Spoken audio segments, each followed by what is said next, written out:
Hello friends, welcome back to my YouTube channel knowledge gainer. आज मैं आप लोग के लिए लेकर आया हूँ बहुत ही इंपॉर्टेंट टॉपिक जो कि है इंटरेस्टिंग जीके सीरीज पार्ट 1। यानी कि इसमें आप लोग को ऐसे इंटरेस्टिंग जीके क्वेश्चंस मिलेंगे जो आपने आज तक कभी भी नहीं सुना होगा। तो आइए शुरू करते हैं आज का सेशन। और अगर वीडियो अच्छा लगे तो प्लीज़ लाइक शेयर एंड मेरे चैनल को सब्सक्राइब करना ना भूलें।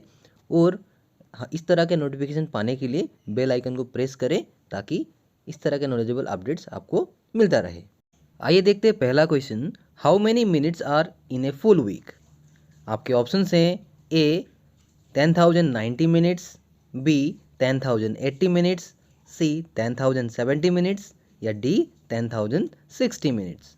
इस क्वेश्चन का करेक्ट आंसर होगा ऑप्शन बी 10,080। जी हाँ दोस्तों, 1 वीक में यानी कि 1 फुल वीक में 10,080 मिनट्स होते हैं। अब 10,080 मिनट्स कैसे हुआ इसका एक्सप्लेनेशन मैंने यहाँ पे कर दिया है। जैसे कि 1 आवर में 60 मिनट्स होता है, that means 1 day equal to 24 hours. So अगर हम लोग 60 को 24 से मल्टीप्लाई करते हैं तो 1440 मिनट्स हो जाएगा। और हमें निकालने को दिया यहाँ पे 1 वीक का, फुल 1 वीक का, तो देन 7 डेज होगा 1 वीक में। और 1440 को हम लोग 7 से मल्टीप्लाई करते हैं तो हमारा आंसर आ जाएगा 10,080 मिनट्स। याद रखिएगा। आगे बढ़ते अगले क्वेश्चन की ओर। Question number 2, what is the most common surname in the United States of America? आपके ऑप्शन हैं A Smith, B Arnold, C Wordsworth या डी जॉन। इस क्वेश्चन का करेक्ट आंसर होगा ऑप्शन ए स्मिथ।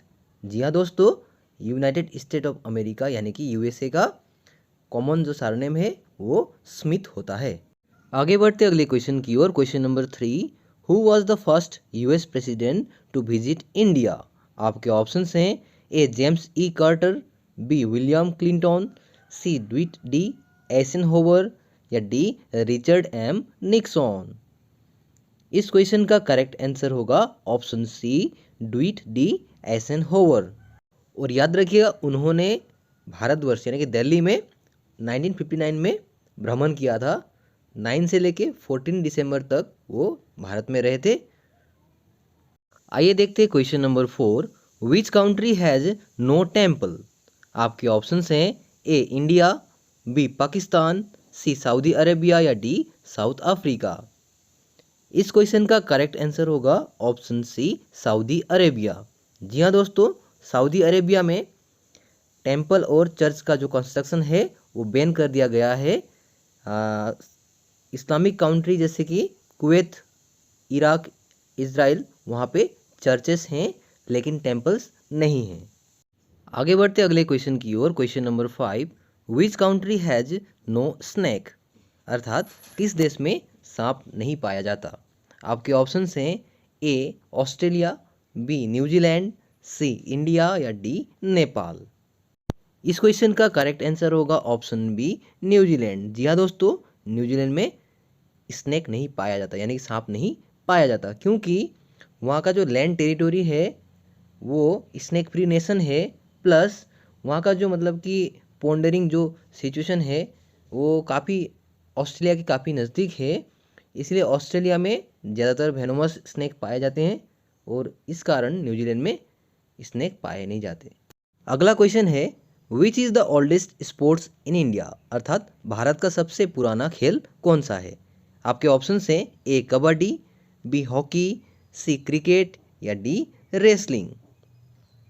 इस क्वेश्चन का करेक्ट आंसर होगा option D wrestling. जी हाँ दोस्तों, रेसलिंग भारत का सबसे पुराना एक स्पोर्ट्स है जिसको भारत में दंगल भी कहते हैं।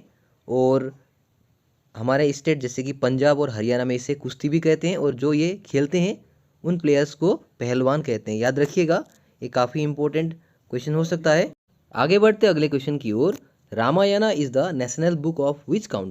अर्थात रामायणा कौन से देश का राष्ट्रीय पुस्तक है? आपके ऑप्शंस हैं ए इंडिया, बी थाईलैंड, सी श्रीलंका या डी भूटान। इस क्वेश्चन का करेक्ट आंसर होगा ऑप्शन बी थाईलैंड। जी हाँ दोस्तों, थाईलैंड में रामायणा को नेशनल बुक के तौर पर जाना जाता है और वहाँ पे रामायणा को द रामाकिन कहा जाता है। याद रखिएगा, वो वहाँ का नेशनल एपिक बुक है। आगे बढ़ते क्वेश्चन नंबर 8 की ओर। Which country has no jail, अर्थात किस देश में जेल नहीं है। आपके ऑप्शंस हैं ए म्यांमार, बी ऑस्ट्रेलिया, सी नीदरलैंड्स या डी पाकिस्तान।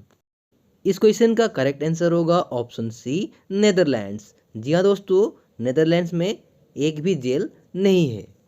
आगे बढ़ते अगले क्वेश्चन की ओर। Question number 9, in which country does the sun rise at night 12 o'clock, अर्थात किस देश में रात के 12 बजे सूरज उगता है। आपके ऑप्शंस हैं A Norway, B Poland, C England या डी ऑस्ट्रेलिया। इस क्वेश्चन का करेक्ट आंसर होगा ऑप्शन ए नॉर्वे। जी हाँ दोस्तों, नॉर्वे में रात के 12 बजे सूरज उगता है, इसीलिए उस देश को लैंड ऑफ मिडनाइट सन भी कहा जाता है, याद रखिएगा। हेलो फ्रेंड्स, अगर आप लोग मेरे चैनल में नए हैं तो प्लीज़ चैनल को सब्सक्राइब कर दीजिए ताकि इस तरह के नॉलेजेबल वीडियोज आप लोग को अपकमिंग फ्यूचर में भी मिलता रहे। आइए देखते हैं question number 10, whose car has no number plate in India, अर्थात भारत में किसके कार का नंबर प्लेट नहीं होता। आपके ऑप्शन हैं ए पुलिस, बी कलेक्टर, सी प्रेसिडेंट या डी प्राइम मिनिस्टर। इस क्वेश्चन का करेक्ट आंसर होगा ऑप्शन सी प्रेसिडेंट। जी हाँ दोस्तों, भारत में प्रेसिडेंट का जो कार वो इस्तेमाल करते हैं उसका नंबर प्लेट नहीं होता है। आगे बढ़ते अगले क्वेश्चन की ओर। Question number 11, the famous pink bananas are found in which Indian state. आपके ऑप्शन हैं A Assam, B Jharkhand, C Uttarakhand या डी त्रिपुरा। इस क्वेश्चन का करेक्ट आंसर होगा ऑप्शन ए आसाम। जी हाँ दोस्तों, आसाम और अरुणाचल प्रदेश में पिंक बनानाज पाए जाते हैं, जिसे पिंक वेलवेट बनाना अथवा वेलुटिना भी कहा जाता है। आगे बढ़ते अगले क्वेश्चन की ओर। Question number 12, which Indian state have a dog temple. आपके ऑप्शंस हैं A Karnataka, B Jharkhand, C Nagaland या डी मणिपुर। इस क्वेश्चन का करेक्ट आंसर होगा ऑप्शन ए कर्नाटका। जी हाँ दोस्तों, कर्नाटका में एक डॉग टेम्पल है जो कि चन्नापटना सिटी में लोकेटेड है। वहाँ पे डॉग को वर्शिप किया जाता है, याद रखिएगा। आगे बढ़ते अगले क्वेश्चन की ओर। Question number 13, which country has no mosquitoes. आपके ऑप्शंस हैं A Greenland, B Switzerland, C Iceland या डी पोलैंड। इस क्वेश्चन का करेक्ट आंसर होगा ऑप्शन सी आइसलैंड। जी हाँ दोस्तों, आइसलैंड में कोई भी मॉस्किटोज नहीं है। इसका मेन कारण है वहाँ का क्लाइमेटिक कंडीशन। आगे बढ़ते अगले क्वेश्चन की ओर। Question number 14, which country does not have a single river. आपके ऑप्शंस हैं A China, B America, C Israel या डी सऊदी अरेबिया। इस क्वेश्चन का करेक्ट आंसर होगा ऑप्शन डी सऊदी अरेबिया। जी हाँ दोस्तों, सऊदी अरेबिया में कोई भी रिवर नहीं है। आगे बढ़ते इस सेशन के अंतिम क्वेश्चन की ओर। Question number 15, which country does not have ATM. आपके ऑप्शंस हैं A Pakistan, B South Africa, C North Korea या डी इंडिया। अगर आप लोग को इसका आंसर पता है तो प्लीज़ कमेंट सेक्शन में ज़रूर बताएं। आइए देखते हैं इसका करेक्ट आंसर क्या होगा। इसका करेक्ट आंसर होगा ऑप्शन सी नॉर्थ कोरिया। जी हाँ दोस्तों, नॉर्थ कोरिया में एटीएम नहीं है। हेलो फ्रेंड्स, आज के सेशन में इतना ही। मिलते हैं अगले वीडियो में, तब तक के लिए टेक केयर, पढ़ते रहिए, सीखते रहिए। All the best for your upcoming exams. और अगर आप लोगों ने अभी तक मेरे चैनल को सब्सक्राइब नहीं किया है तो प्लीज़ कर दीजिए ताकि इस तरह के नॉलेजेबल वीडियोज़ अपकमिंग फ्यूचर में भी आपको मिलता रहे।